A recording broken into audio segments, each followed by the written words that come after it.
दोस्तों, हनुमान जयंती के दिन जैसा कि आपको पता होगा, हमारे देश की राजधानी दिल्ली में जब जुलूस निकाला जा रहा था, हनुमान जी की बजरंगबली की शोभा यात्रा निकाली जा रही थी, तो हनुमान जन्मोत्सव पर बवाल मच गया। दिल्ली के जहांगीरपुरी में शोभा यात्रा पर पथराव हुआ। इसमें 6 पुलिसकर्मी भी घायल हो गए। लेकिन क्या आपको पता है कि आखिर ये सब घटना और ये सब माहौल शुरू कहां से हुआ? आइए, इस वक्त की एक बड़ी खबर आ रही है दिल्ली हिंसा पर। दिल्ली पुलिस के एफआईआर में हिंसा की पूरी कहानी बयां की गई है। दरअसल जामा मस्जिद के पास हनुमान जन्मोत्सव की शोभा यात्रा को पहले रोका गया, फिर बहसबाजी की और फिर बवाल मचा। बहस इतनी बढ़ गई कि देखते ही देखते पथराव शुरू हो गया और माहौल और भी ज्यादा गर्माता गया, जिसके बाद हिंसा भड़क गई। दरअसल पुलिस ने एफआईआर में बताया दोस्तों कि थाना जहांगीरपुरी के इलाके में हनुमान जयंती के मौके पर भगवान श्री बालाजी हनुमान जी महाराज के जन्मोत्सव की शोभा यात्रा निकाली जा रही थी। शनिवार शाम को घड़ी में समय था तकरीबन 4:15 बजे और शोभा यात्रा जहांगीरपुरी से शुरू हुई, जो BJRM hospital road, PC market और कुसुल चौक होते हुए महेंद्र पार्क पर समाप्त होनी थी। शुरुआत में सब कुछ बढ़िया चल रहा था। शोभा यात्रा शांतिपूर्वक तरीके से चल रही थी। शाम करीब 6 बजते बजते जैसे ही शोभा यात्रा जामा मस्जिद के पास पहुंची,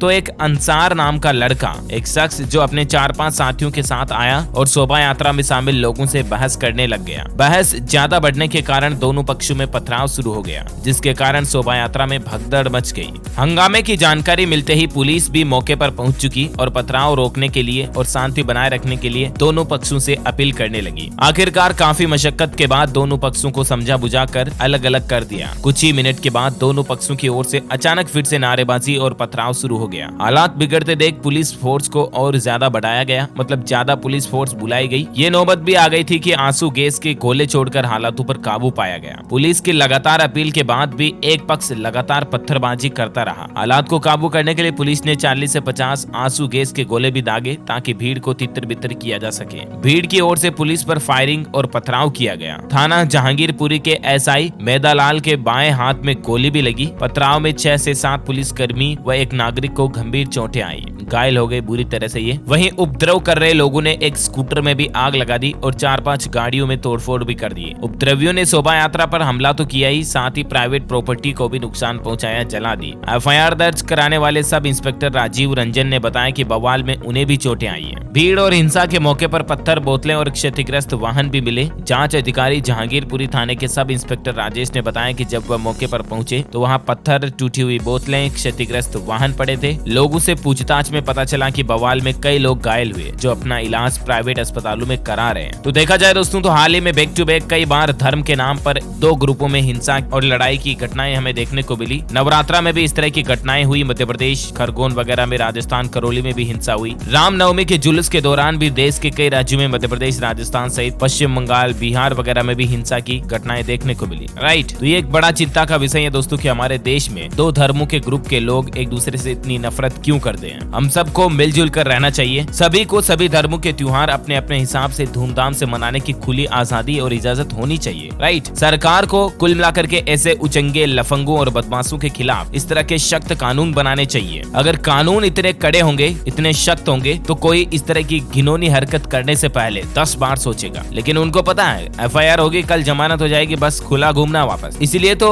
कुछ असामाजिक तत्व जो होते हैं कुछ धर्मों में, वो इस तरह की घटनाओं को अंजाम देते हैं। बस जरूरत है इस पर तो सख्त कानून, नियम, कायदे बनाने की, और फिर भी बार बार ऐसी घटनाओं को अंजाम देने वाले लोगों को सख्त से सख्त सजा दिलाने की, जिससे कि दूसरे अपराधियों में भी वो खौफ आने वाले समय तक भी महसूस होता रहे। ये कुछ नए वीडियो फुटेज सामने आए, आप देख सकते हैं। दिल्ली पुलिस ने दावा किया कि उपद्रवियों ने राशन का ट्रक भी लूट लिया। मस्जिद की छत से पत्थर फेंकने की शुरुआत हुई थी। हालांकि दिल्ली हिंसा पर लाइव अपडेट आ रहा है कि फायरिंग करने वाले अंसार को भी पुलिस ने पकड़ लिया और दिल्ली के उस इलाके में RAF भी तैनात हो चुके हैं। अब तक 14 लोग अरेस्ट किए गए इस मामले में टोटल। अभी तो शांति का माहौल बना हुआ है। जुड़े रहेगा पल पल के लाइव ब्रेकिंग न्यूज अपडेट देखने के लिए हमारे चैनल DLS न्यूज के साथ। जय हिंद, जय भारत, वंदे मातरम।